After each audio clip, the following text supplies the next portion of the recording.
it's another side that like wants to take more, but wants to go that one more round. Because like going that one more round when you don't think you can, that's what makes all the difference in your life. You know what I mean?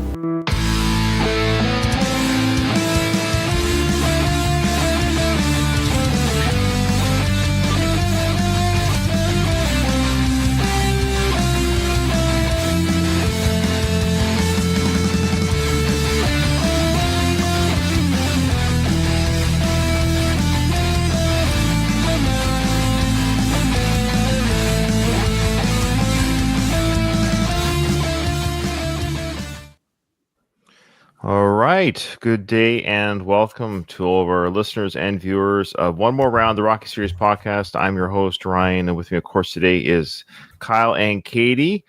I'm officially in my home that I own. We've reoccupied it, kicked out our tenant. Damages, yes, we're fixing them. But anyways, it's good to be in our home. We're making it our own again. So I'm in the garage, or the garage. I used to record it before 2+ years ago, and I'm going to get it cleaned up eventually. So disregard the background, folks. Katie's back from vacation in Greece. How was that? Freaking fantastic. It was really nice. But I feel like it's been a very long time since the three of us have been together, and we're all home now from somewhere. Somewhere, sort of. Well, Kyle, where are you? Oh, I'm just in Calgary, so I'm just 3 hours away. Okay. Oh, that's right. You're not actually at home right now. No, I'm not at home. I'm just gone for the weekend. I'm going home today. My wife had a presentation she was giving, so we decided to just tag along. So I took the kids, and I'm sorry, Katie, in advance for saying this. I took the kids to the Calgary Zoo because they have a really, really good zoo there. And I know. Katie, I feel very comfortable there. I really like it there. It is my kind of place. I can't explain why. Is that where your wife took you? Is that where your wife took you? Yeah, she took. Well, no, she didn't take. I took the kids there, but the kids maybe took me there. Yeah. Because they heard you were. Yeah, they heard a certain thing about certain types of people. Who their dad is. Certain types of people like the zoo. Yeah. Well, that's awesome. I'm glad we're all together and everyone's safe and happy. And speaking of, well, not a vacation of sorts, or speaking of travels, let's get into it right away. Kyle, you had the opportunity to visit Philly again in some time, 14 years? 18 years. 18 years. Okay. Yeah. And not only did you visit Philadelphia, but you had a tour guide / bodyguard. Would you like to explain your trip? I did. I've got photos here for you. Okay. So I was very lucky. So the background story is I was in that part of the country for work for a conference. So I came early and spent the weekend, and I was supposed to be in DC. So it's a short train ride to Philly. So I went to Philly and I met with Doug Greenberg, who, if you don't know already, was the host of the Rocky Minute podcast. Is he as handsome in real life as he is in? I'd say he's 10% handsomer in real life. Oh wow! He had the beard, which I don't know if he's always had the beard. It's a recent thing. I think last year, but I think it's just he had his second kid or something. He did Rocky IV beard. The first thing he said to me when he saw me, he's like, "Oh, you look the same online, or the same in person as you look online." I'm like, "Okay, that tracks." And yeah, it was great. We did the tour, and so I did Philly right this time. So when I went to Philly 18 years ago, the only thing Rocky related I was able to do was go up the steps. So this time we drove around to many of the Rocky sites. Okay, so we got this picture here. It looks like Doug's wearing a Rocky shirt there. Oh yeah, this is a custom. I wanted to mention this. This is a custom shirt Doug made. Oh. And it says underneath, and you can't see it here, but it says, I love this. It says, "I should have broke your thumbs." Oh, I see. Okay, I see the theme. Okay, that's the scene in the film. I can see Rocky's face there. That makes sense. Okay. Yeah. Oh man, I you know what's funny? We were hanging out for like probably 45 minutes before I noticed he even had that. That's funny. Well, you're so enamored by his eyes. I get it. Yeah, exactly. So okay, so explain to the audio listeners as well, but explain where you are and what each picture was like here. Okay. So this is Mick's Gym, the location for Mick's Gym. And it's in the Kensington neighborhood of Philadelphia, which is in North Philly, and it is a rougher part of town. Interesting thing, though, is that this, just in general, actually, it was not nearly as rough as I was anticipating it to be. Oh, good. And I think the reason being, and I know some people like Baz and some others have been up there, it is clearly gentrifying part of town, which when I was discussing with Doug has its pros and cons to gentrification. But one of the pros, I guess, is the neighborhood's getting nicer. And right here you see Mick's Gym. I think in other Google Street Views, in other photos people have taken, it was kind of boarded up, but now it's open. There's a business there, and it was closed when we were there. It was when I looked at through the window, it was like this is somewhere where people stop to eat or drink, something like that, like a restaurant or cafe. I looked it up later. It's like a brewery type of thing. Okay. And it's called Lost Time. Is that the name of it? Yeah, time, kid, time. All right. Kind of the name's apropos a little bit, at least. It's really nice in there. They you know, I'm going to say this. My first thought was in this area, everything looks incredibly small. Right. Like the elevated subway tracks and stuff that are like right beside this place. Right. They look tiny. Everything looks super tiny compared to the film. I guarantee you, if you go there in person, you'll notice that. And I'm interested in any listeners who've been to Philly and gone to these areas if they had the same thing. But it looks way bigger on film for whatever reason. But yeah, this is the first place we stopped. I got to put myself on film more. Yeah. All right. The camera makes it makes you look fat, but it makes like scenery and stuff like small. So I don't know. Okay. I don't know how that works, but this is another situation where it was really tiny. So it's like Doug is driving this like half-ton truck. Of course. And which made me feel at home. Everyone in Alberta drives these trucks. And he could barely fit his truck on this road. Like there's cars parked on both sides. Right. It's a very tiny road. It actually reminded me of living in England. Like it's just very dense here. This is Paulie and Adrian's house, which doesn't look anything. Like, really? I didn't believe this was Paulie and Adrian's house. I had to we actually stopped the truck here, and I had to I fact checked it on my phone. I'm like, is this really the address? And so you can see it a little bit. A little bit. Now I look back, the window and door positioning and all that is exactly the same. So what happened is what makes this look so different, two things, is the siding has been replaced. And the biggest difference is that the Paulie and Adrian's house had like an awning over the door that was supported by pillars. That must have rotted away or something, and it's been totally removed. So it looks, apologies to whoever lives here. This looks way shittier than it did. It looked much nicer when Paulie lived there. It looked pretty. Or they lived in Rocky 5. Is that technically what we're supposed to believe? Did we ever establish that as a family? Yeah, technically, this is supposed to be. I don't know if they filmed it here, but this is. Remember when they're moving into the place and Paulie says, "Aren't you glad I kept the place?" I don't know if that's the place, right? It doesn't look like the same building, the same structure they walked into with the neighbors on the other side of the patio. You know what I mean? It's hard to tell. Look, the whole thing looks. It could have been. It looks like it was a similar. It's a similar type of structure.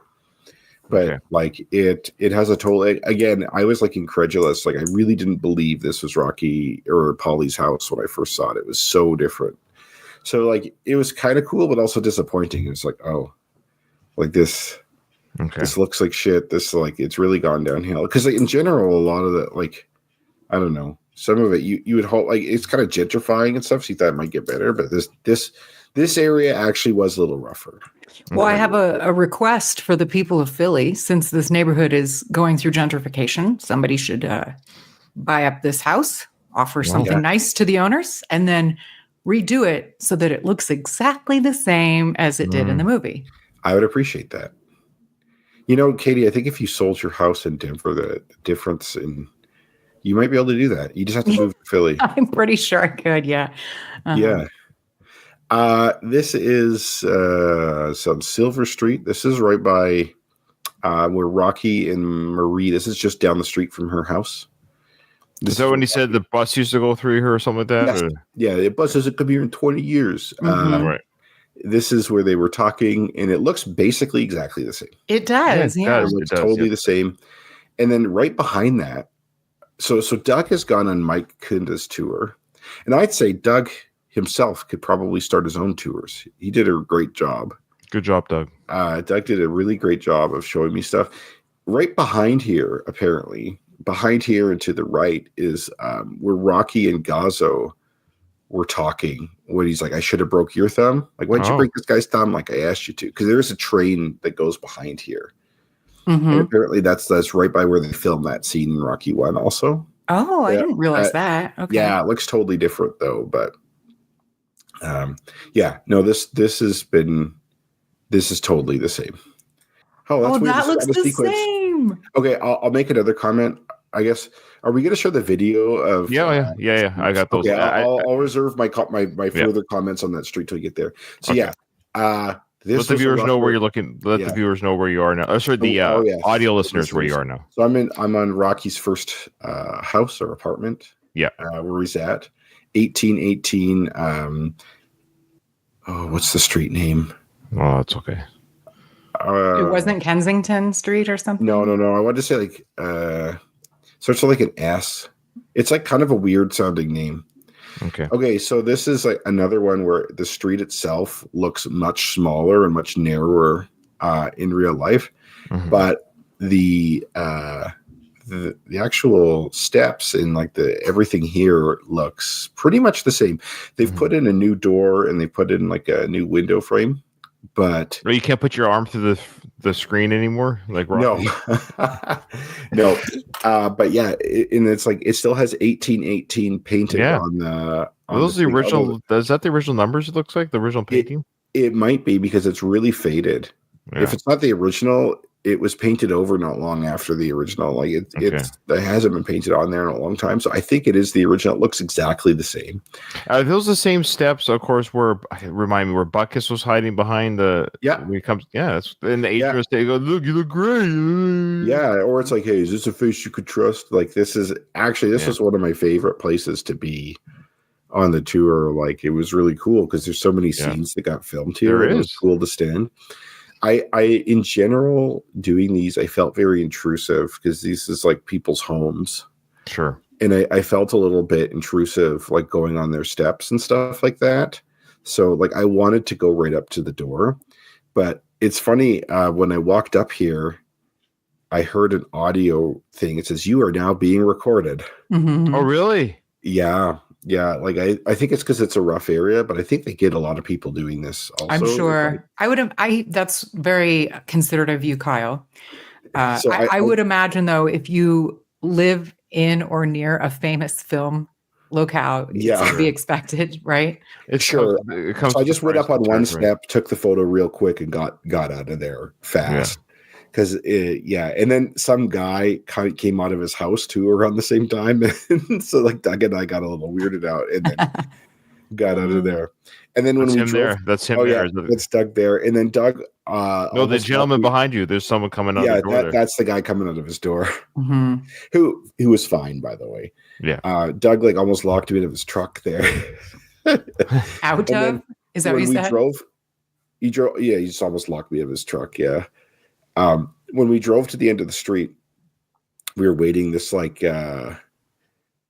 Latino guy was walking across. He was like kind of gangster looking, and just turned around and made like a really intense eye contact with us. Like he was looking hard, like giving us like stare down. But it's interesting. Doug's truck has like a little police emblem on the window too. So I think everyone just thought we were cops. But it was like this was a rougher. This is still pretty, like in terms of all the tour, this is probably the roughest part. Okay. Driving around here is like I wouldn't want to walk to this because this is near a subway station, but I wouldn't be comfortable going off, like getting off on this station and walking down here and back. I wouldn't. Really? Wow. And then this backs onto like railroad tracks. It's like not the greatest place, but it was still really cool. I really liked it. Look. This is another one. I sound like a broken record here, but the street and everything about this seems so tiny. So where are you? For audio listeners, where are you? Oh, I'm sorry. We're in front of Rocky's restaurant from Rocky Adrian's. Balboa. Adrian's restaurant. That is owned and operated by Rocky. It was closed. It's not open for lunch. Dang it. I was going to say, did you guys go like at least have a beer there or something? I would have loved to. Mm-hmm. I would have loved to sit at that little bar that's in the front. But we were there around lunch. Like it was around noon, but it was totally closed. I did peek inside the window and took a picture in there. And it looks basically just like the movie. It does. Other than the pictures are not Rocky pictures, of course, but it looks the same in the sense that there are pictures all over the wall. It's just like the movie, where it's like just one frame butted up against another type of thing. And in the very back, you see the painting from at the end of Rocky 3 with Rocky and Apollo punching each other. So it's a great nod to the film. And Doug tells me that all the servers that work at this restaurant are like classically trained opera singers, and they sing to you during the service. Yeah, which I was talking to him about how that would be really awkward for me. I'd have I was talking to him like if someone's Christmas caroling and I open the door and they're like singing, it's like I feel weird. I don't know what. Yeah, same. Not that I don't appreciate them doing it. Sure. But it's just like I feel like a fish out of water there. So I think I'd feel that way if I'm like sitting there and someone's like singing opera. I'm like, anyways. Oh, look. So yeah, this is the statue. This is the Rocky statue next to the steps in Philly. So this was here when I was here 18 years ago, and it was still here. There is a guy who took that photo. He's quite aggressive, actually. Oh, really? He says he's homeless, but he basically took the phone from me. Not really. What? But he basically, I was like getting my phone from him. She's like, "Oh, let me take that." He like took it, and so he. How much did you pay him? He's like, I'm homeless. Like a 10 or a 20 would be good. A 10 or a 20? And I said, here's $3. Yeah. That's hilarious. Nice guy, but he's like he owns that space, man. Like he really? Yeah, that's his job now. Yeah, you're not taking a picture there. He's taking the picture there. Did anyone take a picture without him? Like, I don't think so. Wow. There's another Rocky statue at the top of the steps. Yeah, but you could. That's amazing that. I would say he can get away with that. Like I understand, I get it, but at the same time, it's like, dude, this is public property. Like I can take a photo myself. It's weird that he kind of usurped that area. It's odd. It is. I think if you really said, "Hey, no, I'm taking this picture," he would back off. But you still have to have that confrontation, which is uncomfortable. Well, so I guess you're paid $10 to $20 to avoid an uncomfortable confrontation. Sure. I mean, yeah. Totally. I didn't mind giving him a few bucks, but what my first thought when I see this photo is like, there's not people everywhere. Was there a line, or was there a lot of people waiting to take photos? There was probably 4 or 5 people around him when he took the picture. People are just taking turns, but they stay out of the camera shot. Nice. Yeah. Okay. So you wait your turn, do your picture, move on. Yeah. Yeah. There were, I would say, probably 15, 20 people around the statue or near the statue on the steps. And there were people running up the steps. There were people playing the Rocky music while running up the steps. So there was people running up the stairs still, even when you're doing. It was just a constant. Oh, for sure, it was constant. It was like it was young people. Cool. It was like people my age or younger. Like there was like these girls who were like 20 something. Like it's not like a bunch of boomers running up the steps reliving the 70s. Like it was like, Doug made a comment. He's like, this film's like 50 years old, and people every day. Yeah, that's awesome. Like this was like Sunday at noon, right? Well, I suppose a lot of the. Here's me being like negative, big shocker. But like a lot of the young people, they're doing it for the Instagram of it all. Maybe, but I guess it's like it's still culturally relevant if they're putting it on Instagram. Yeah. So. But yeah, like these 2 girls in the back were we're running up the steps. That's cool. That's great. It is. But this is me doing the Rocky like arms in the air pose type of thing. Are you Italian? Yes, I'm Italian. You got a nice butt for Italian kid. It was. You know, it's funny. I wasn't wearing a coat here because I didn't want to wear a coat. It was getting hot. I didn't have anywhere to put my coat, and there was a guy there's like this trailer where they're doing some work or something like that near the bottom of the steps, and there was a guy just in a chair sitting in this trailer. And I'm like, hey, man, can I keep my coat in your trailer? And he was like, no. And I was going to say, I thought maybe he's going to be the coat guy. He got the I'm like, really? Guy, you've got the coat guy? He's like, are you coming back? I'm like, yeah, I'm just going to be like 15, 20 minutes. He's like, okay, sure. So I left my coat in his trailer. Then I did the steps thing and came back and got my coat. So you're very trusting. Wow. Well, I don't care. It's an old coat. It's like way too big for me, too. So it's like, it's an excuse. I could so this is the photo of me. Oh, that's awesome. That was me in 2007 and me this year going up the steps. So now is the skyline different? Oh, it's way different. There's that new buildings there. It looks like a new building. So the buildings, the big ones you could see, none of those were there. There's like 2 or 3 that are really tall. Mm-hmm. None of those were there. There's one that's close to it. My head's kind of blocking it.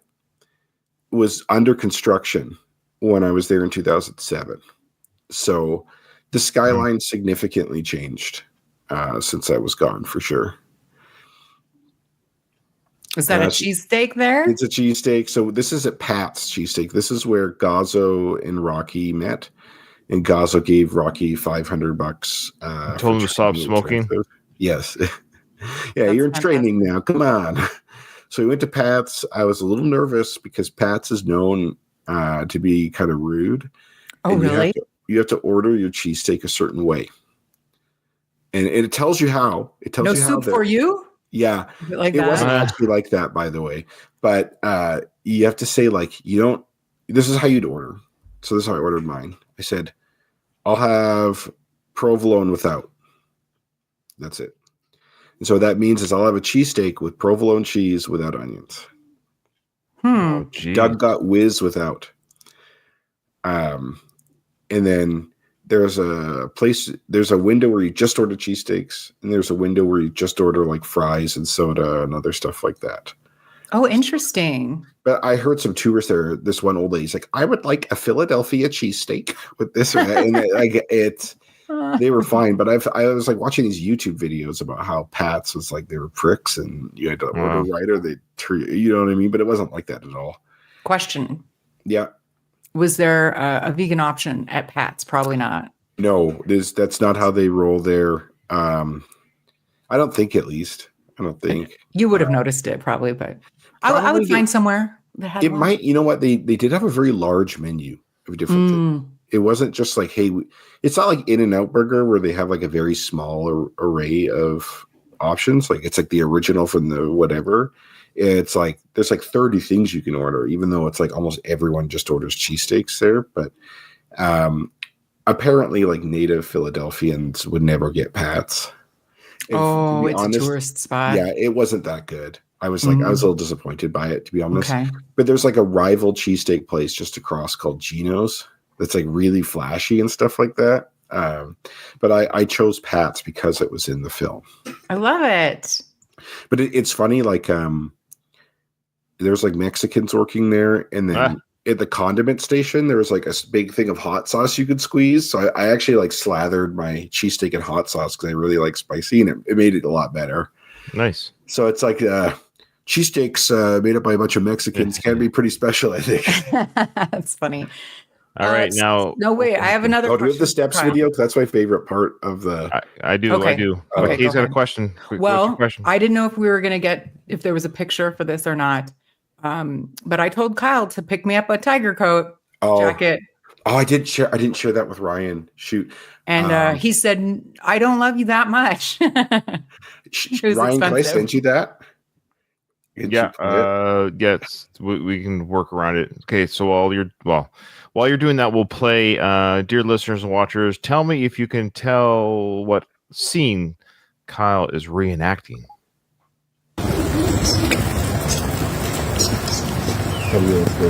Yeah, you're All going. right, I'm just gonna leave this on the steps. Okay, so was that the actual steps? Steps? Is he from Jamaica?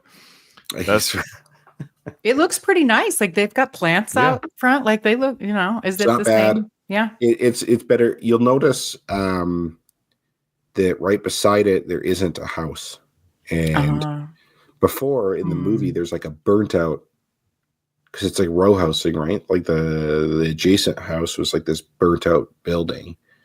There's probably like a cracked in or something like that. Mm-hmm. That has been removed since.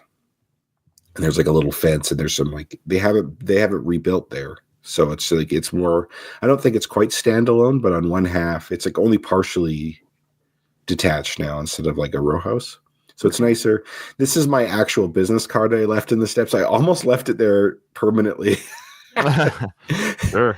But I decided, to be courteous, I decided not to leave something on someone's steps like that. But I was tempted to, but I did that like impromptu. I didn't plan to do that, but I'm like, I got to do this. I have a business card here. Good job, Kyle. Awesome. Just leave it on the steps. Okay. All right. And now here you are. Okay. I've got the video, but we'll actually. So the context behind this is Katie asked me to get her a tiger jacket if I happened to see one in Philly, which I didn't expect to.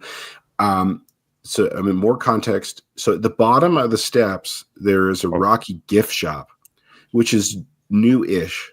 Like when I was there in 2007. Yeah, that's right. We've talked about that. Dom and I talked about it on the Rambo podcast a bit ago, that it's there for, I think it's contracted to be there for 3 years. Okay, yeah. So like it was totally new. In general, they've made that area a lot nicer around the steps. And there was that Rocky theme thing. I got my daughter this keychain, this Italian stallion horse type of thing, his logo, like the horse. Love it. She loves horses. I got her a keychain. It was $13. So it's that one of those kind of gift shops. Mm-hmm. Sure. I asked the lady if she had any old sweatsuits with holes in it, and she said no, though. Aw. They could totally sell those for like $300 and people would buy it. Yeah, everything there was like super expensive. Of course. And they also like were advertising, like they have a Rocky run they do in the city. Yeah, it's every November. In the steps. So like that was I was there in September for anyone listening. So they were advertising that a lot. But yeah, the spirit of Rocky is more than alive and well there for sure. That's great. I got a bone to pick with that. I always have a bone to pick with that Rocky run. I've reached out to them a few times over my years of doing the Rocky podcast. They never return. Like it's such a weird thing. Like I guess they don't need me, but I thought it'd be interesting to talk to them about how they started it and how it's grown. But whatever. They're not hungry. They got civilized. I know. I made an empty promise to Katie that if I saw a tiger black jacket, that I'd get it for. Thinking that I'd never see one. I really want to. So here's Kyle with the jacket. Speaking, I want it. It's so great. Katie, I want to. I really want to, but yeah, it's probably a gajillion dollars. He said he likes you, but he doesn't like you that much. Yeah. I don't have Mason Dixon money. Sorry. I bet it's at least $200. It was get a price on it? $150. $150 US dollars. Ooh, that's like it's not a very substantial coat. It's basically like a glorified sweater, zip up sweater. But. Well, that's the one Rocky had. I combined Rocky and jacket. Yeah. Mm-hmm. But man, I gotta tell you, the USA used to be, for Canadians, used to be cheap to go to. Oh, wow. I remember used to going to the States and everything was cheaper, and it's like the opposite now. Holy cow, is everything so expensive. And it's not just the dollar. The exchange rate hurts, but it's like the actual price number is higher than it would be in Canada, plus the exchange rate. So I got raked through the coals that weekend. Oh, boy. Yeah, things are expensive. I didn't have jacket money. So the last video we have from your trip, of course, is you running up the steps. Oh, the Rocky steps. Is that right? Yes. And I looked at my original video of me running up the steps. I only ran up at about 2 seconds slower than I did in 2007. Oh, there you go. Almost 20 years ago. That's really good. And I was holding a camera this time. So yeah. Here's the video. Go. Yeah. Go 2 at a time. Doug, 2 at a time. lot of steps. There's the statue on the left.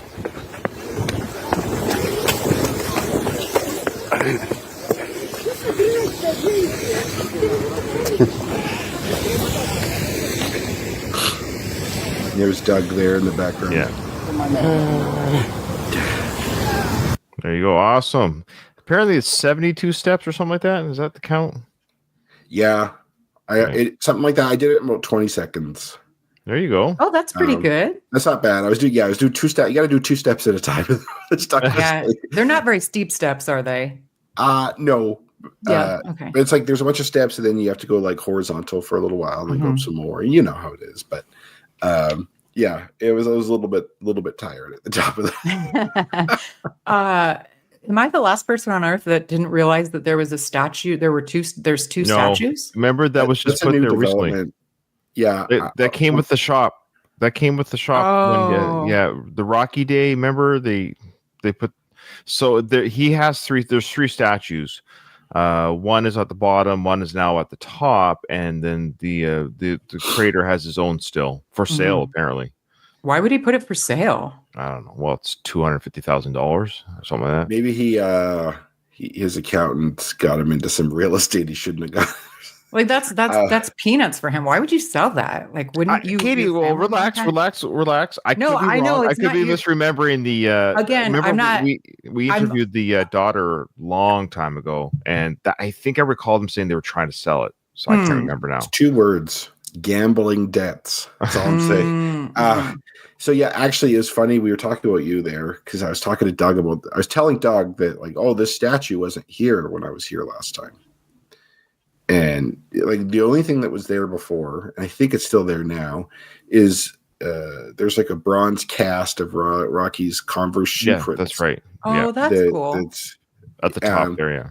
Yeah, and then I was like shocked to see. I think Doug and I got a picture. I don't know if I sent you it, but Doug and I got a picture at the top of the steps too.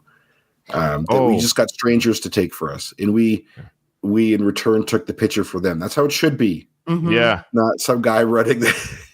Well, you gave them $5, and then they gave you $5. Yeah, exactly. Yeah.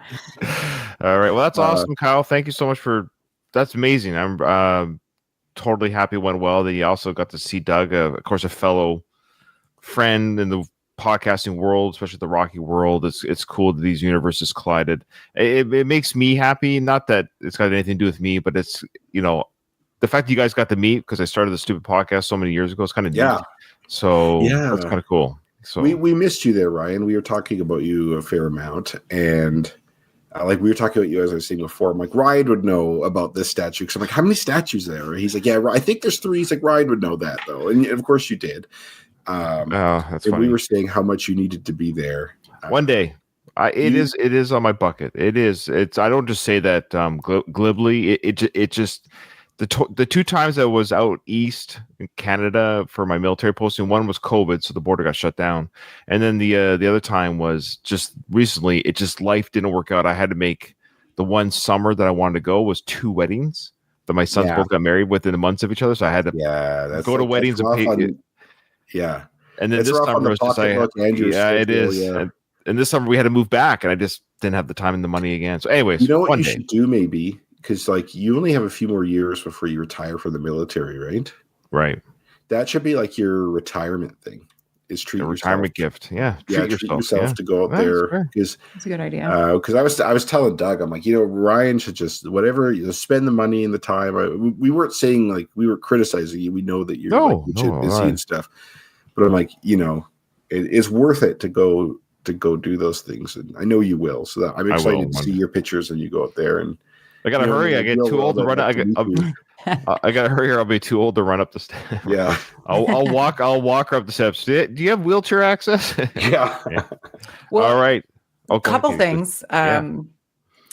Did you know, Kyle, that there are priceless works of art in that building? Oh, that you should. Did you go? You know what? I did not go. I should have. Yeah, I should have because I had the afternoon to myself. Because Doug is a very busy guy.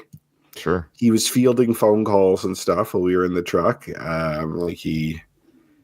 has 2 young children and stuff. Yeah. So like after lunch, he dropped me off at my hotel downtown, and I just walked around downtown and just kind of looked at the historic stuff in Philly, but I didn't walk back to the museum, which I probably should have, because I keep telling myself next time, because I didn't go to the museum the first time either.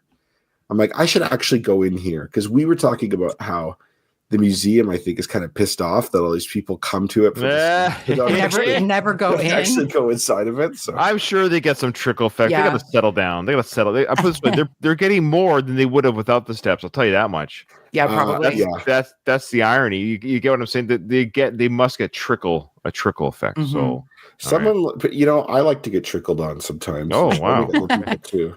Well, you did a great job, Kyle. Oh, thank you. You hit up all the main spots. So thank you. That's awesome. Until Ryan or I can get there. This helps. And Ryan, congratulations, Grandpa. Oh, geez. Oh, I didn't realize. Did you post it there? I missed that. Yeah, I posted on Facebook, but yes, anyone that cares that listens to the show, yes, I'm a grandpa. Yes, my son and daughter-in-law, though, they moved to Vancouver. I'm too afraid to call. And for the record, Ryan lives a 45-minute ferry ride from there. Whatever. But still, I don't know what to say to him. Maybe I'll go visit the kid when he's 5 years like old. 8 or something. Yeah. That's hilarious. No, they live in the area. They live in the area, and they're here. So I've already got to hold and be with the granddaughter a few times, and she's adorable. You could take her to Philly, and you can run. Yeah. You could have her on your back or something, and you can run up those steps. Yeah. Because Ryan's a pretty fit guy. He runs, so he can handle those steps no problem. Yeah. So far, right now, I can. Yeah. Well, that's awesome, Kyle, and thank you for the congratulations, Katie. Yeah, it's a whole new chapter in my life. So, thank you, everyone. And now we have a special video from the man himself. Let's check it out.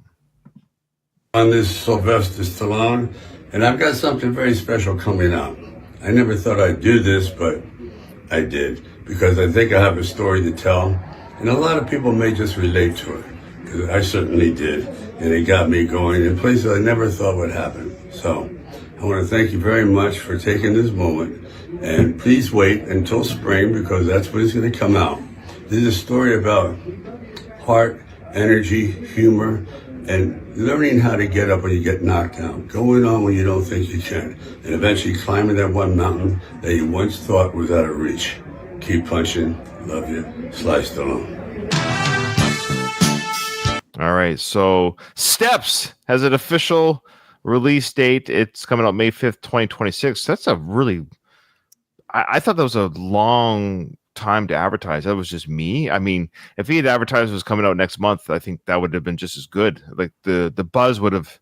Yeah, there's a long lead time. That's a good point. Yeah, the buzz is a long, because not that people are going to forget. I'm sure he's going to replug it, but I'm curious why such a long plug.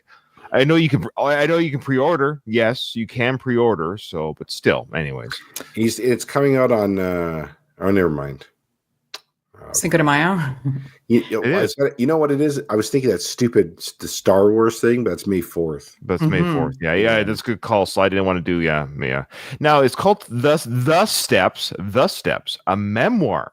So a memoir is sort of does a memoir kind of mean like it's memory? It's is it biographical? Is it memoir? I think biographical, and I could be wrong on this. A biographical, shorter version. Like talking. This is about my life necessarily.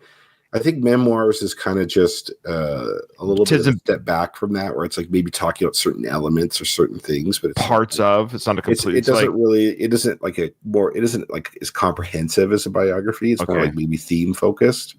I don't know. I think the good call on the theme. Yes, I think you're right. So the theme, like when parts of his life fit the theme, he will talk about those parts. So I don't know how I'm going to cover this yet. I think believe it or not, no, I'm not inviting you guys to do this. I might even do this solo. I'm not sure yet. I'm going to get the audiobook, and not that I'm going to do a whole like every verse, but what I'm going to probably do is chapter by chapter, story by story. It's going to be a combination of it's going to be like a review mini series, so to speak, of just, did I know the story? Do I feel it was embellished, and did I enjoy it? That kind of thing. A combination of, have I heard the story before? So is this new? Oh, cool. This is new. And then do I believe it? And then did I enjoy it? So it's a combination of everything.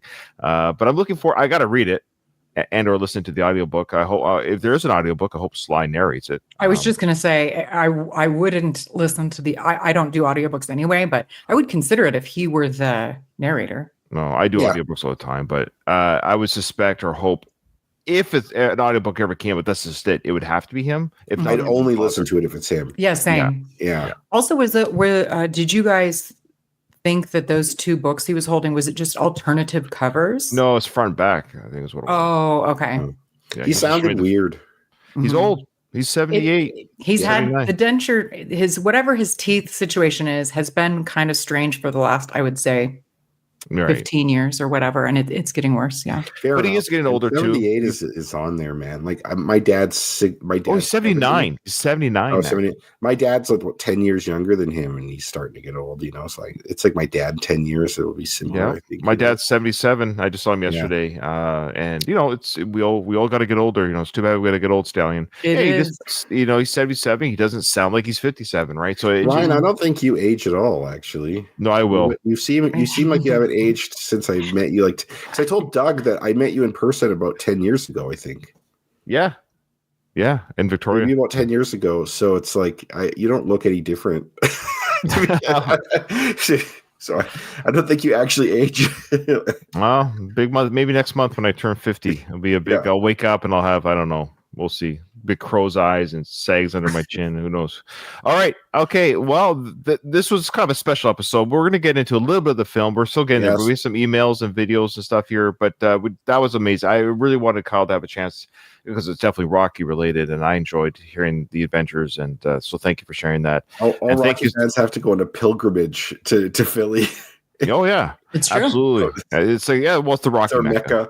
Yeah. But yes, thank you, listeners, for being patient and hearing me drone on about my pictures. I know sometimes it's a little insufferable when people talk about their vacation pictures, so I appreciate it. Well, it's Rocky. It's not just a random vacation.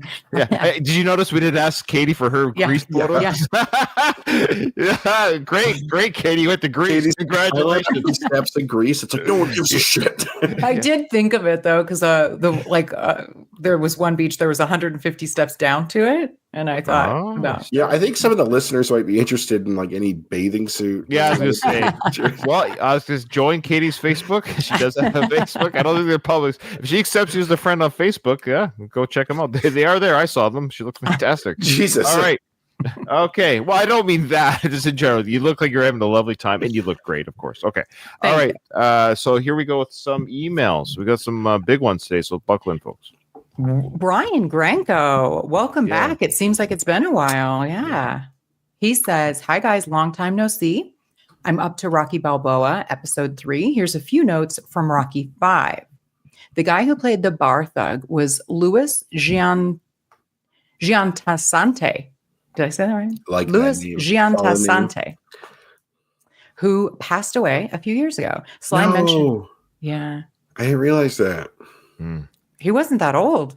No, right? He's like our age. Rocky told him to get a job. Yeah, like either something happened or cancer. Yeah. You know what I mean? Well, he's a larger fella. Right. It's not surprising, I guess. Yeah.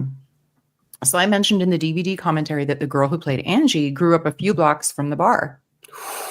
Okay, that bar is right by Rocky's house. Right by it. Is it? We didn't stop there, but I did look it up on the map as like a potential location. But like. That girl grew up in a rough fucking neighborhood, man. That's why she had such a chip on her shoulder. Oh boy, yeah. But so did Rocky. Hey man, if you could make it there, you're yeah. Sure. Is it still a bar? Just a different bar? No, it's a Mexican restaurant. Okay. These Mexicans. You know what? Mexicans are the best. I just love how they're running every restaurant. It's great. That's actually one thing I love about America. There's not a lot of Mexican stuff here in Canada. There is some. True. But I love getting Mexican food and like Mexican stuff in America. Yeah. It's like one of my favorite things. Yeah. Oh, yeah, I hadn't thought of that. You guys probably don't have very Mexicans. Our borders, man. One border's enough. Yeah. Our hardworking foreigners or immigrants, whatever you want to call it, they're from the Philippines. That's Yeah. Oh, really? Yeah, Oh, a lot of there's tons of Filipinos. Filipinos, yeah. Oh, They're super nice interesting. people. They're the nicest people in their They heart. have a lot in common. They're often called sea Mexicans, or like they're very similar to like. Oh, Same They have a work lot in ethic common, and Mexicans, Okay. work ethic, kindness, and all. Yeah, they're good. Yeah, people. they're awesome. Anyways, so he says Rocky's lawyer was Jimmy Binns, who was a real attorney and Yeah. served as a Pennsylvania boxing commissioner. That's cool. Sly met him at a Philadelphia restaurant and saw him at a Las Vegas fight and offered him the part. so is this the guy from Rocky 5 or the guy who's the Both. commissioner in Rocky? Yeah. Okay. Both. Him. Yeah. Yeah. Remember we said that he was a lawyer in the Rocky 5 universe and he moved up into the world of commissioner of boxing. Like that's very possible that he could do a career. Well, in real life, he was both. Yeah. Yeah, Yeah, you can't say it's unrealistic. Yeah. He said, so Brian says that I met Jim at a policeman's funeral. When I recognized him, he gave me his card, but I lost it. Oh man, that's there's a lot there. It's on the steps. Yes. He also goes on to say Robert's school, believe it or not, is only 6 blocks east of the Victor Cafe. Oh. What do you think about that, Kyle? Did you see a school there? No, I didn't see school there. Nicer neighborhood. Like it's nicer than Kensington area for sure. No urban blight. Well, you know what? You see the urban blight in Rocky 5. It's gotten better since then. For sure. Oh, there you go. Yeah. Ryan mentioned the cafe prices. They vary between $9 for soup to $30 for meat dishes. My nephew is a chef at an Italian restaurant and said they usually charge about 3 times what they pay. Oh, I'm kind of surprised it's not more, That's to be about honest. right. I've heard that like the cost of food should be about 30%. Oh, okay. So I think that's Okay. Yeah. The cafe started as a record shop before becoming a restaurant. Oh, I could see that. Yeah, the way it's laid out, the aisle, long aisle, Long, the yeah. records. Yeah. Yeah. That's all for now. Keep up the good work. Best, Brian. Thanks, Brian. Thanks, Brian. Great info. Yeah. The next one we have. Thomas, I think. Is it Thomas? Oh, yes. I was looking for the sign off and I didn't. Okay. Hello, Katie, Ryan, and Kyle. Thomas from Belfast here. Hope this finds you well. Just 2 more episodes of Rocky 5 left. It's been my favorite season. Nice. See, all you people skipped listening to Rocky 5 because you don't like Rocky 5. That was my favorite season to do, actually. Yeah, it was a lot of fun. Yeah. Yeah, this one sucks, but Rocky 5 was a blast. Yeah. He says, I know I'm still a load of episodes behind, but the show is so good that I don't want to skip any of it. I love the way Ryan has cut the original with the workshop. And I agree with you guys. There's an amazing Rocky 5 movie in there. I'm loving all the talking points. Paulie's pit stop, Mickey's apartment, got me thinking. A pit stop would indicate somewhere you stay rarely. I think it's somewhere he can take his pickups from the Lucky 7 Tavern. I think he pays for them, to be honest with you. But or both. Is that what he says in there? What you're saying? I'm saying that I think he pays for them. No, Paulie doesn't really have the riz, I don't think. Although he had a girlfriend and he did have a girlfriend, a deleted scene in Rocky Balboa, which we'll see if it comes up in this cut. Yeah, we haven't seen that yet. Yeah. So Thomas says, I can't see Paulie being too choosy. So you can imagine Rocky and Adrian's faces if he were to bring them back to their place to get his freak on. Sorry for the mental image. Yeah, if he didn't pay for it, either way, she's probably not someone they would want in their house. You would think maybe back when Rocky was really wealthy and Paulie was living there, that like he would bring girls back there. Oh yeah, basically using Rocky's wealth to kind of get chicks. Yeah, because it's like they could be and enjoy all this luxury, and the price they pay is have to like do stuff with Paulie every once in a while. The price they pay. Yeah. So I think that's interesting point, Thomas, because we did have a discussion around like what he meant by that. Does where does Paulie actually live? So I think this tracks what Thomas is saying, is that he goes there sometimes with his dates, maybe. He goes on to say, where would a 20-year-old up-and-coming boxer prefer to spend Christmas Eve was another great talking point. I also believe that it's Tommy's second Christmas with the Balboas. Okay. Yeah, I mean, sure, it could very well be, yeah. I can imagine Tommy saying to Karen after a few beers, If I hear one more effing story about Mickey, I'm going to blow my brains out. So Duke wins hands down. They should have kept a few of Mickey's references in. It would have made the car scene with Tommy a lot more poignant. Agreed. He says the fight in the church would have been awesome. Also, Duke, in the ring, Tommy Gunn only fights in the ring. Rocky, well, my ring's in a church 3 blocks down. It's like, Tommy, my ring's right here. Yeah. And they step Tommy, inside and do it. Yeah. Let's do it. Yeah. That really would have been better. That's it. I'm building a time machine. I'm going back to 1989 when they were like writing this or whatever and be like, hey guys, trust me, you want to do this differently. He says, I know you've probably found this out since, but just on the trainers/promoters, boxers will be scouted and followed by promoters through their amateur career like all sports stars. The promoter and boxer will sign a contract, and he will pay the boxer a fee up front, big or small, depending on the potential. They will then join the promoter's stable. God, that sounds terrible, but they call them that, right? Like your stable of fighters. Yeah. Once they've signed a contract with a promoter, they're stuck with them until it runs out. The promoters have the deals with the television companies and they have the venues boxed off. All they have to do after this is get in contact with other promoters and fill a fight card for those dates. The trainer and his team will take care of the boxer's training, obviously, tactics, diet, and conditioning. It's important that the chemistry is right between the two. There are lots of fighters who will change trainers after a defeat because they need someone to blame. That makes sense. They can change trainers as many times as they like.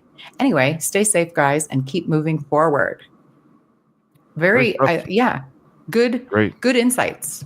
Yeah, I mean, great stuff. I love our listeners and our emails, of course, and our listeners. They're great knowledge. The fact they have such great knowledge and insight and understanding of the business, but they still listen to us bums is it's actually very telling. So thanks, guys. I think like his comment, like there really seemed to be a missing spot for Rocky. Like I guess Mickey just became a promoter, but Mickey doesn't seem like he's that person. Like that he's arranging all these venues and has all these connections and dealing with other promoters. Like that doesn't track with me. It's just kind of like, Apollo is his own promoter. That tracks. Like Rocky isn't doing that himself, and I can't see Mickey really doing that for him either. So it's like, who did it? And I think it's just kind of a mystery. Well, and I think that he's bringing up kind of a third role because we kind of talked about trainer versus manager and that Mickey was both. But I always thought promoters were an entirely different thing. They are because every fighter will have a manager, but like someone like Don King has like many fighters under his belt and he's not all of their managers. Mm-hmm. Yeah. So he's the promoter, in his stable, so to speak. Where it's like it's more than one word. Don't look at it as animals. Just look at it as a collection of organisms or people. I know, but it's like even in like gladiator times, they had stables. Of fighters, and they were Like aside from the issue of how we treat animals, it's just its own thing. Treat it like we used to treat human beings like animals. Yeah. Oh yeah. Not anymore. We're all good now. Okay. Yeah. And we have. Yeah. And we're gonna erase all that history so you don't think we did it. This is an evergreen podcast. So at the time of this recording, the world's great. Okay. So at Eccentric Views, our favorite Australian Italian says, Kyle, regarding how you asked me to back you up, you acted quite tough and scary in this episode. Like how you said you'd really intimidate the guy who insults your woman's honor and how you'd let your hypothetical mom's boyfriend know who's boss.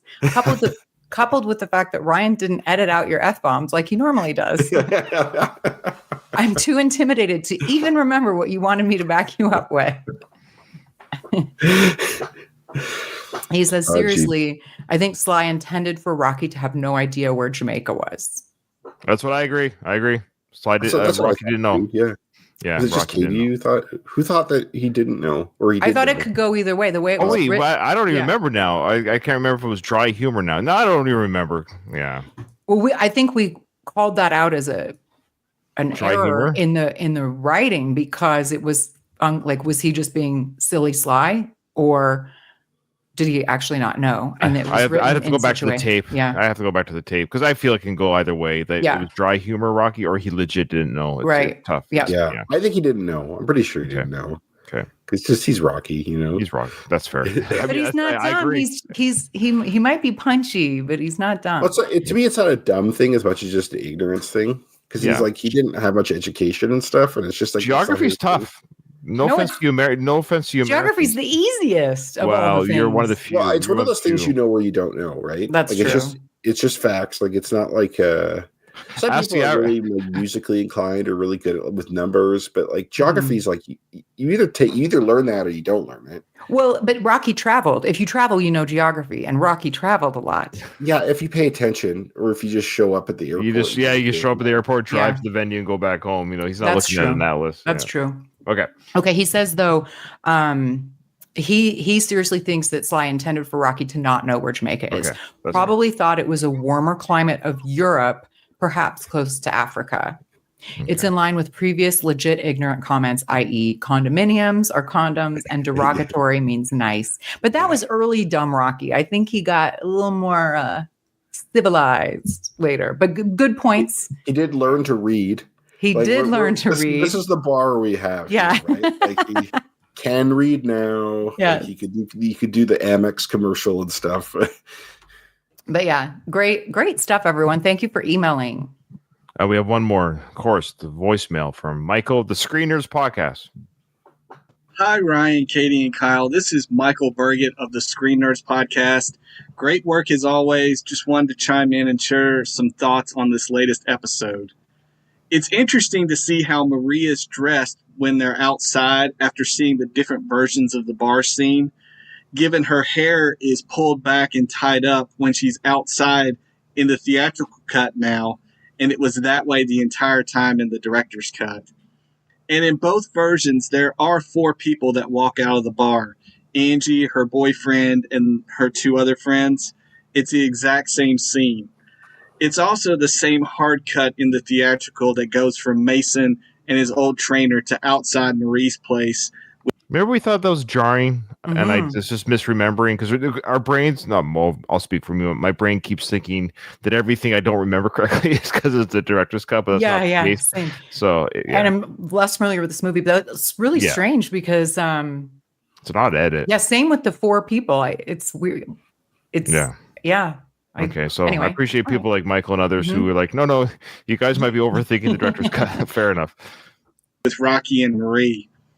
And I don't know if you caught this, but there's an interesting music cue that happens right as Rocky turns back to look at Marie and steps as he's standing by the van.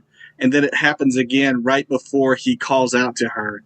It's almost like he's thinking, and the music cue is kind of that prompting thought of, I'm going to do something, and then I'm actually going to do it. So I thought that was a really interesting music cue that I hadn't really picked up on before, and I don't know if y'all picked up on it either, but just wanted to point that out too. Great work as always. Keep up the great work, and look forward to hearing what y'all have to say on the next episode. All right. Thank you, Michael. Appreciate that. Okay.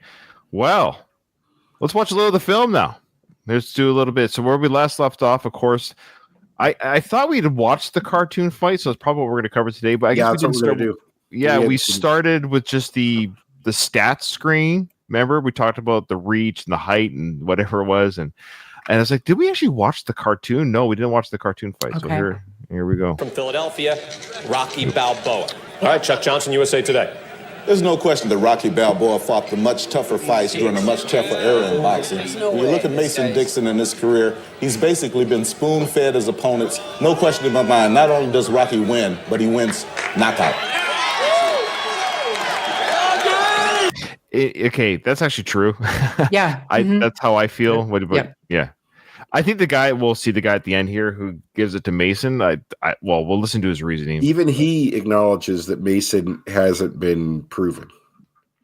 Like, Mason having been proven is a given. It's just he has more faith in Mason's just abilities. But yeah, there's no way that's saying that Mason's better than Apollo. which is impossible. No one's even asking that question. Yeah. Well, that's what I mean. So by that logic alone, if Rocky can beat Apollo at whatever, I know he wasn't as cool. Styles make fights though. Yeah, you're right. I know but Paulo would have beat the shit out of him too. I think Paulo would destroy Tarver. Drago would have beat him. I think even Clubber Lang would probably agree. Yeah, every single one of them.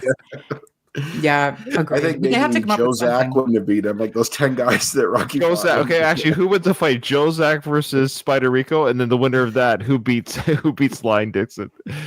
All right. I think Spider Rico would. Yeah, I think Spider would. Especially if he gets a lot. Headbutt. He's allowed to headbutt. Offspring. Bernard Fernandez, what do you think? Dixon is a victim of his own dominance. He's never been in real knockdown, drag-out brawls. He's never had to dig down to rally back. Well, if he tries to dig down against Balboa, he's going to find that he doesn't have a big enough shovel. I clearly give it to Balboa. Whoever filmed this is a fucking genius, man. Well, Sly filmed it. Ryan, you're like, we know who filmed this. What I love about this is like the guy saying that he's never been in drag or digging down, knockout, drag out brawls, and then it pans on the women looking at Dixon, right? So you could see that Dixon is aware that like the women are kind of judging him now, and then the guy makes like a big enough shovel comment, which can be interpreted, of course, as like a phallic type of reference. He doesn't have a very big shovel. I never even got the penis thing. I thought he was just digging his own grave. And then you see Dixon be like what? But like it's emasculated there, right? Mm-hmm. For sure. Oh man, that cracks me up. Whoever did that did a great job.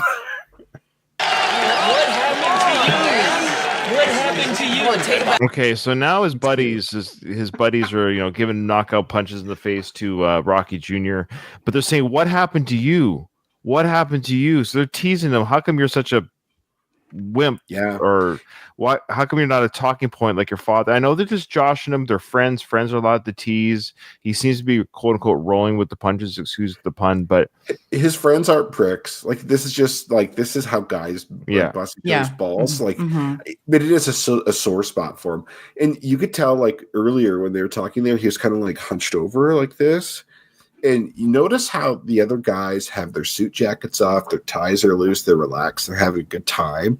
And then Robert, his jacket's on, his ties up, like he's tense, like he doesn't really, he's not Great comfortable observation. Yeah, good job. Yeah. Historian Burt Randolph Sugar. Dixon has fought cream puff, so we really don't know what he's made of, but both in their primes, and you got to factor in here Dixon's unbelievable speed, his slashing offense. He cuts Balboa to bits, no doubt. Dixon wins all the way. So Dixon all the way, no doubt, apparently cuts Rocky to bits with his speed. He gave very little, like, what was his reasoning again? His speed. Was he faster than Apollo?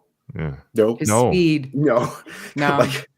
Because it's like he cuts, like, Rocky could take anything he throws. That's the problem with Rocky. Mm-hmm. Is that like Dixon doesn't have the stopping power to knock Rocky out, and so it's like he's got to get tired, and Rocky's gonna. He's like a piece of iron. You know, it's like on the savannah, you have those animals that will just hunt you, and like they'll hunt an animal by just chasing them till they get exhausted. I think maybe hyenas do that, but then just go in for the kill. Like they're not inherently that big or tough of an animal, but like their endurance makes them deadly. All right, here's where our subjectivity ends. Let's see what the computer has to say. Let's have it. I love this is subjectivity. This is where our subjectivity ends. Let's see what the computer animators have to say. Yeah, no subjectivity there.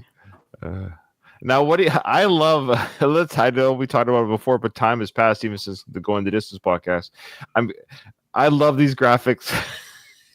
Yeah, it's interesting now. Even like the last few years, like AI, AI would do this fight, and I think AI would do a much better job. It would probably use similar models. Like you have to put in a set of assumptions. You still have to give it prompts, and you have to give it commands and prompts. But I'd actually, we're going to see fanfic AI shorts very quickly. So where you might just see the Rocky versus Ali or Apollo versus Ali, and put in Grok or ChatGPT. put in the stats and styles and create a. The thing about ChatGPT is it's like, okay, if we asked, and you could do this at home, ask who would win in a fight, Mike Tyson or Muhammad Ali. That's a commonly debated thing. It's very wishy-washy. They'll say we can't say for sure. They'll be like, well, there are many people. There's many reasons why each fighter would do very well. And this is Ali's strengths, and these are Tyson's strengths. It's hard to say what would really happen. Like it hedges its bets, right? It's not very good at being definitive with those kind of things because it's not. Oh, well, it can't. It's not human. It's almost not that's not allowed, but it's hard for it to go with its gut. There isn't a gut. That's right. And if you're objective, you don't. The real answer is I don't know.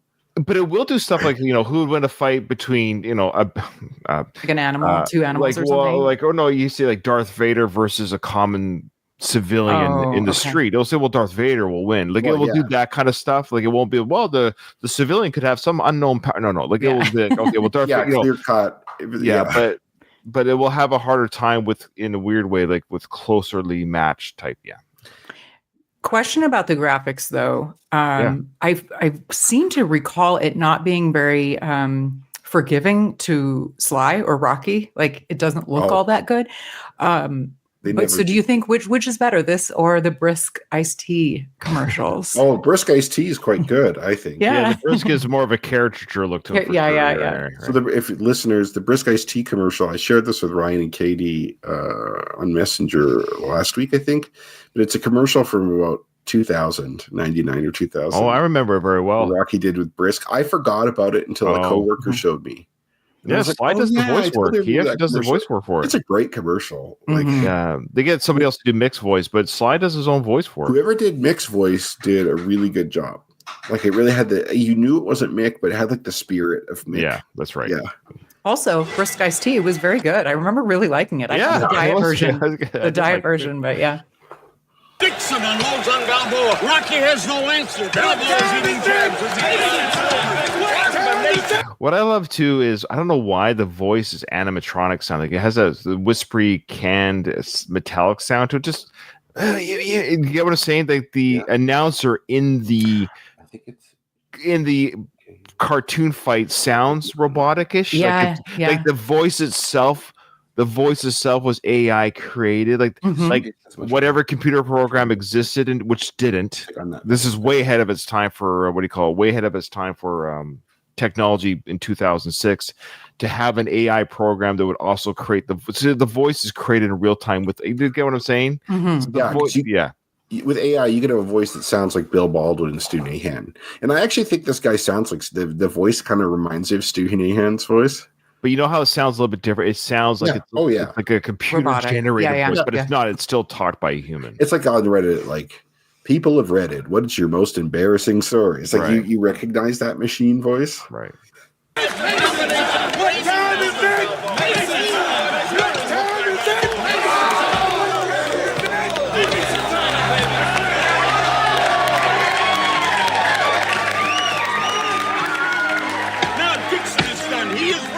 He is almost out on his feet. Balboa turning up the heat. Outside across the ring. Boy, he's bit off more than he can chew this time, believe it. Oh, a murderous right hook. And Dixon is out on his feet. He is out cold as he trembles to the canvas. And it is Balboa. It's Balboa who's won the event. It's a weird term.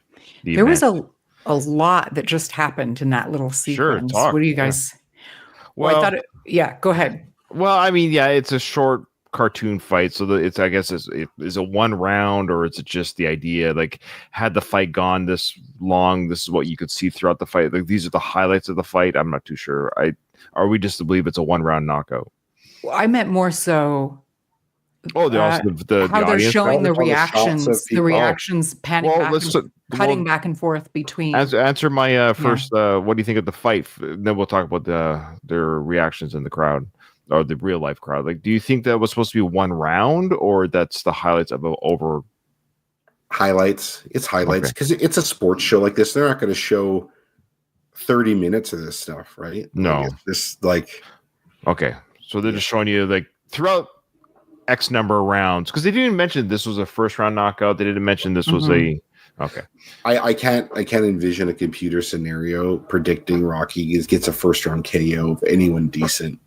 That's fair.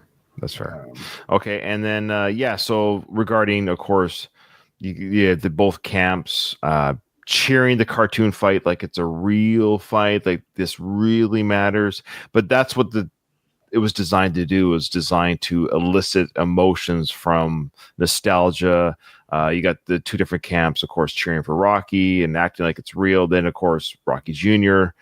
barely looking at the fight. Yeah, what do you guys think about that? Like he's like almost upset that they're even. I mean, it's a weird. Like, what's your deal? Again, what happened between Rocky V and this movie? I think it's a self-esteem issue.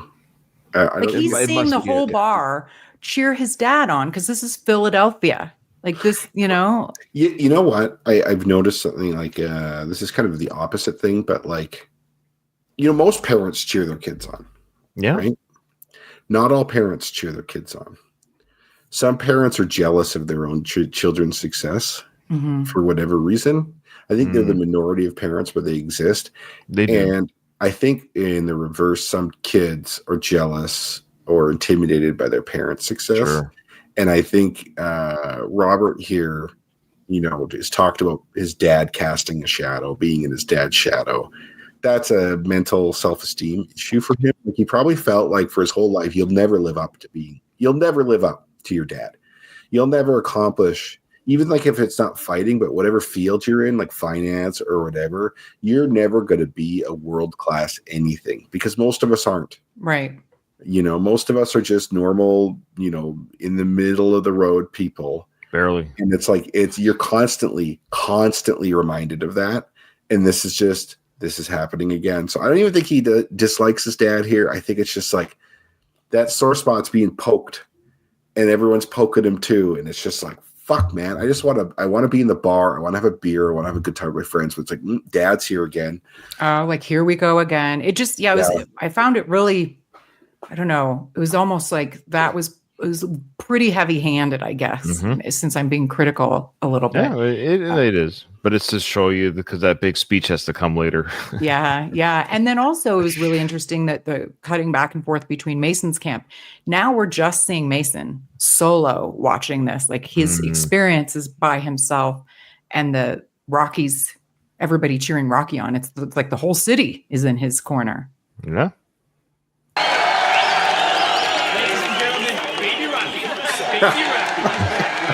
I love that guy.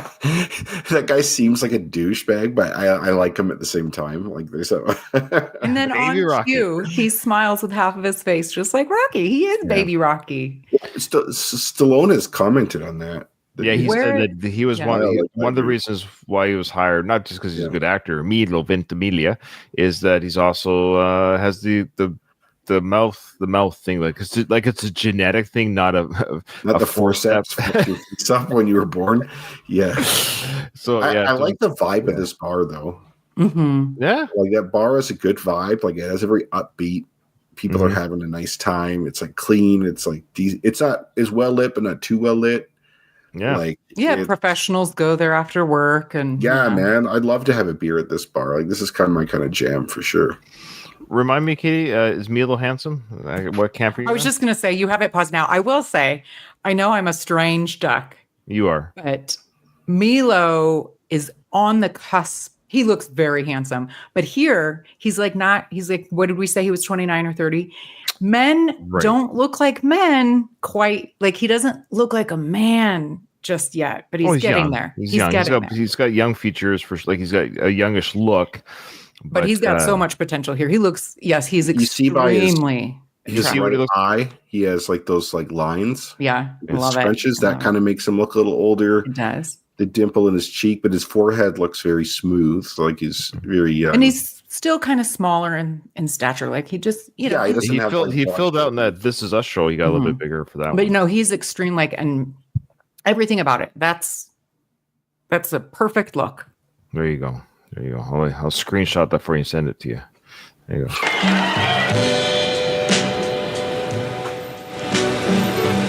Yeah, we're glad you like the food. If you heat that up, it's pretty good in the morning. Yeah, thanks, man. Nice kid. I hope this music ain't give me a headache. I like this old stuff. No, I like it. It's nice. Good. What's your rule for? I mean, he doesn't have to play it either. It's like, but I guess maybe there's awkward silence in the car. You play music, but yeah. Okay. So they had their dinner date. Rocky's saying heat up the food. It's going to taste good in the morning, and they're saying goodbye to each other now. Or he's going to walk. He's going to be a gentleman and walk her to her door to make sure she gets there safely. Yo, you think Steps wants a job, you know, make a few bucks on the weekend? It's good making your own jing. My kid stashed a few bucks doing that. Maybe. So there you go. So the kid worked at the restaurant. I think. I don't think I caught that. Or is that a new? Is that the director's cut? No, I think it's been there. I think so because I remember the job offer was certainly there. Yeah. But we had a listener. I forget who. They made a fan theory that Robert did work with his mom, and that's how he got the accounting bug there. So there you go. It ties in. That fan theory ties in. Yeah. Being so nice. You know, I don't want you to think nothing's off. You know, my wife, she's gone, but she ain't. You know what I mean? Yeah, well, I wasn't thinking that, believe me. No? No. Then what was you thinking? That you don't owe us nothing. Okay, there was that weird moment there. Okay, so I don't know how I feel about that scene where she's saying, "Why are you being nice? Like, what's your motive?" Fair enough. Why are you being nice to us? I have a teenage kid. You're a single man or widower or the same, but you don't have anyone in your life. I'm a woman. You're a man. Fair question. And he's like, well, my wife's gone, but she's not gone. Like, I'm not over her death. And then she said, well, I'm not thinking that anyways. And he goes, you're not? And I'm not thinking it either. Like, it's a weird. What are your thoughts on that scene? I don't know how I feel about it. I get it. Sorry, go ahead, Katie. No, I guess it's uncomfortable though, because it's fair. Like, why is he being so nice? Is he trying to replace the Jamaican dad? He's not with he doesn't have like a good relationship with his own kid. So he's like realizing, maybe he's getting older. He wants people in his life, but he wants her to now know he's not trying to come on to her, because that's the natural thing that someone would think. And she even says, I wasn't thinking that, believe me, because she's got such self-esteem issues. But then he says, fair enough. Like, oh, you weren't? Then what were you thinking? Like, it's kind of, it's like, well, now what did you think she was thinking? I'm confused. Okay. So my interpretation of this is that like Marie comes from an area and a place where it's like there's scarcity, and like, I'm sure there was some altruism to a degree, but you basically get what's yours. And there's probably a lot of people looking, as Robert would have said long ago, beware of deceptions. Mm-hmm. Right. Everyone's trying to like rip you off or pull one over on you. And it's like, so probably your natural instinct if someone's being like this is like, you must have an ulterior motive. Yeah. And like, I don't know what it is. She might not have been thinking the romantic angle, although I wouldn't blame her if she did, because it's like, sure. I don't know. I'm going to alert you to something you probably don't know. Older men are okay with younger women. I don't know if you knew that. It was like she's not young, but to her mind, she's not good enough. Yeah. Yeah, but like compared to him, she is, right? So it's like he's like what, 60 here, so she'd be 59. She was 11 when he was 30, so she's like 18, 19 years younger. Yeah, so she's like our age. He's like 60. Yeah, so let's say he's 60, she's 40. Yeah. And now he's trying to be nice to the kid. So is he a perv? Like, yeah, like this seems odd. Like you must have some kind of angle here. Well, I don't know what it is. And so it's like, also, I think she could be lying about, I wasn't thinking that, believe me. Because it's like, and I think it kind of ties into your self-esteem thing. Cause it's like, you don't want to seem presumptuous. Right. Or you don't want to seem like you don't want to come across that you're accusing someone of that, even if that is kind of in the back of your head. But yeah, I also think maybe for Marie, it might be like a thing of like, hey, don't pity me.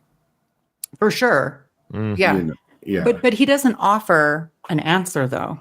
They have this this little interchange about, oh, that's not what I, just so you know, I'm not trying to date you. Oh, I wasn't thinking that. Well, then what were you thinking? Or why, he didn't actually answer her question. Why are you being so nice to us? I think he's about to, sort of. Oh, is he? Okay. I think in his rockiness way, because the line here is she says that you don't owe us nothing. What are you doing? I think he does answer. The last thing, I think probably little Marie's probably had some bad men in her life, so she might be scared. Yeah. She wants to make sure she doesn't get effed over by another man. That's what I was trying to say. Okay. Like, she's probably been, you know what I mean? She's been ripped off a few times. Yeah. Like the Jamaica guy is probably hit it and quit it. You know what I mean? Like he's back in Europe. Back in Europe. Mm-hmm. All right, so let's hear Rocky's answer. What are you doing? I'll be patient. Now, I don't owe you nothing, but why you gotta owe something to get, yikes, bingo. So he was in the middle of a line there. Yes, this is Rocky trivia. Most Rocky fans know this already, but that was a prop accident. The ball was not supposed to be that bright.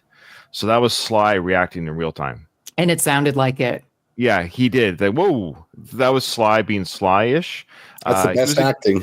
Yeah, like he was in character still, but he was because you go back. I won't for the sake of time, and just it's harder to go back. But when you watch that scene again, knowing that, you could tell he was in the middle of the line of the dialogue. The dialogue wasn't supposed to stop. He was in the middle of saying what he was going to say as he's putting the light bulb in, but it was so bright he got interrupted and reacted to his eyes being blinded, and they kept it in. So it's I got to point out too, it's weird because there are two houses connected to this house that aren't there anymore.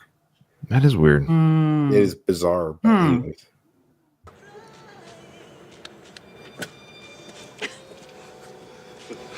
But why you gotta owe something to get something? See, you know? As a professional actor, he ran with it. He was silly that he's blind, touching the building to see where he was, and then he goes back to why do you? It almost isn't the same delivery. You can tell it almost kind of changed, but he goes back to the line, goes back to the dialogue. Yeah. And what I like about this in terms of a real life interaction is something like that light is perfect at breaking the ice of an otherwise serious moment. Yeah, like they enjoy to laugh together. Like Yeah. that gives them some closeness. It eases the tension and it allows him to say that without the background tension. So it's like it was very fortunate that happened, really. It's that real life. It's the Rocky world with these happy accidents. Yeah, good point. The first Ryan. film and the second film where it adds a level of betterness, for lack of a better word. Really? You know, I think hanging out with your kid would be nice. What do you think? I think that'd be nice. Good. That's very nice. I'm glad you come by. Nice, nice watching you eat. Nice watching you eat. What a weird thing someone to who's say. awkward. I could be awkward. I love seeing someone else awkward like this. I'm like, But he good. didn't really answer the question. Why you got to be? I mean, he's right. You know, a good person doesn't. You know, you don't. Have to owe That's his somebody. answer. I'm a nice I'm a good person doing a nice person. thing. Okay. There's no ulterior motive. It's a rarity in the world. But then why has he got such a shitty relationship with his kid? It's weird. Anyway. Well, is it the kids? Baggage. Yeah. Baggage, like you know. I think it's sort of Robert Jr.'s fault or Rocky Jr.'s fault, Robert. Not that I'm putting blame. We won't get into much of it now, but to answer your question quickly, is I think Rocky doesn't know how to deal with it. So I think it stems from Rocky Jr. being a bit of a dick about his dad, but Rocky's incapable of fixing it. I don't know how to deal with it. That's a good point. I think if Robert Jr. was fun and happy and go lucky, Dad, I love you. Rocky would be great. I love you too. Like he has a harder time just fixing that kind of. He doesn't know how to do. He never had a father figure. He doesn't know how to parent the delinquent child. Adrian, she was the one that did that stuff. Mm-hmm. I find it odd too. This scene, he's talking to her as he's walking away. His back's to her. Yeah, he's speaking to her when there is a cube van in between them, or cargo van, or whatever. Yeah. Like you can't hear, you can't see. Like it's who does this? And honestly, I see a bit of myself in this. I do weird, awkward shit like this sometimes because I just don't. I don't think right. I don't think straight. None of these bums think straight. None of these bums, yeah. And so it's like, I don't know. To me, it's just like, this is Rocky. This is how Rocky does shit. I like it. I like that it's not just he says goodbye to her like you normally wouldn't, and you turn around and leave, right? Well, those are the things that elevate these movies above, Yeah. you know. Yeah. And he got a new van at some point. I think it's the same one from the beginning of the film. No. No. I mean, sorry. Oh. That was confusing the way I said that. I'm like, from here to Creed, he got a new van. Oh, well, of course. Yeah. Yo, little Marie, let there be light.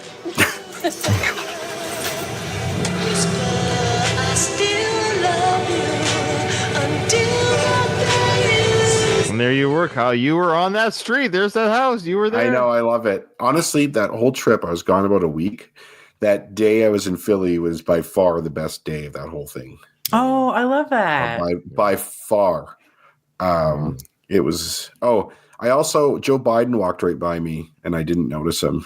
Are you serious? Where? Okay. Where were you? In Wilmington, Delaware. Oh, of course. I took Amtrak back down to He DC is notorious, like famous. He's notorious for going on Amtrak. Yeah. And so I was on my phone and this woman tapped me on the shoulder and she's like, "Did you realize Joe Biden just walked right by you?"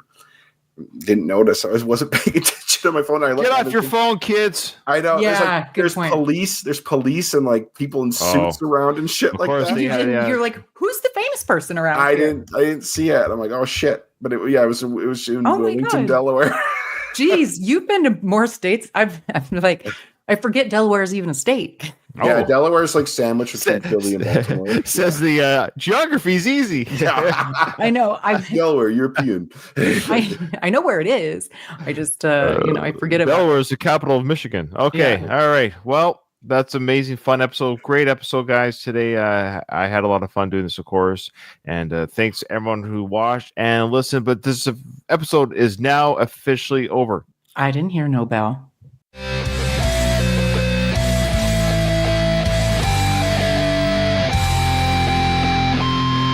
I just want to say one thing to my wife and Yo, Adrian!